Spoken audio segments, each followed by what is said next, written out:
Allah chose every single person watching to listen to this. Allah chose you to go through such a huge test, and He knows you're going to cry, you're going to miss, you're going to go through mental, like turbulence and whatever, to what degree. But whatever He's told you to do as a result will heal you, it will remedy you, it will help you. So keep going in your relation with Allah. Don't give that up. Don't give that up. And ultimately, I want to end on this note. The Prophet Muhammad, peace be upon him, himself, one man, singularly, he went through more than all of us have ever been through in our lives. Talk about loss of parents, I said that earlier. He lost both parents. Loss of his uncle, loss of his grandfather, loss of his wife, loss of his children, one by one, little ones, older ones who had kids, ones who didn't have kids, ones who were married, ones who were not married. He lost them all, besides one who passed away after him. What else? They stole his property, they stole his land, they stole his belongings, they stole his people's belongings. They tried to do this, they drove him out of Mecca. So much they did. Guess what? He was always a content person.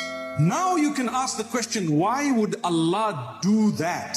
Or choose that type of destiny for His most beloved? Simple reason for us to learn a lesson, that if someone better than me went through much more than me, who am I? Who am I? May Allah help us. You see, guidance comes to you, my guy. Don't ever think that you can guide anybody, or you're hearing one or two videos and you're being inspired. Nah. Allah guides you on. Guess what? Allah gives wealth to those that deserve it and don't deserve it. But Allah doesn't give Islam to anyone. It's to those that deserve it. That's what's important.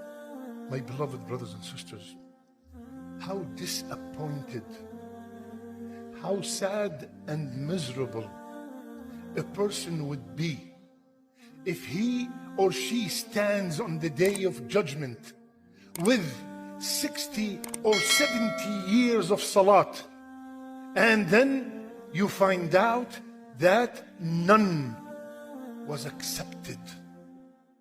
You're excited. I've been praying for 60 years, and then you found out all was scattered dust because you heard this khutbah and you did not apply. Up to now, you are excused because of ignorance. After today, done. No more excuse. Allah chose every single person watching to listen to this, so they will not be in that position on the day of judgment. The Messenger sallallahu alaihi wasallam said, there are three categories of people whom Allah Almighty loves, and He smiles at them. Imagine Allah, Al-Malik, the King, Al-Rabb, the Compeller, Al-Jabbar, smiling at you. What must they have done to deserve the smile of Allah Al-Aziz, the Most Mighty? One of the three categories, he says, is a person who has a beautiful wife, a beautiful spouse, and a very comfortable, soft bedding. But then in the middle of the night, he gets up and he leaves his spouse, leaves his desire to remember Allah. So Allah Almighty will say to His angels, look at how my slave has left his bed and his desire in order to remember me. And if he wanted, he could have continued sleeping. Allah Almighty smiles at such a person. So you may think now, okay, what is the significance of the smile of Allah? What happens when Allah Jalla Jalaluhu smiles at a person? Imam Ahmad narrates in his Musnad that the Messenger sallallahu alaihi wasallam said, answering this question, وَلَوْ ضَحِكَ رَبُّكَ لِعَبْدٍ فِي الدُّنْيَا فَلَا حِسَابَ عَلَيْهِ. When your Lord smiles at a person in the life of this world, He will not have any accountability on the Day of Judgment.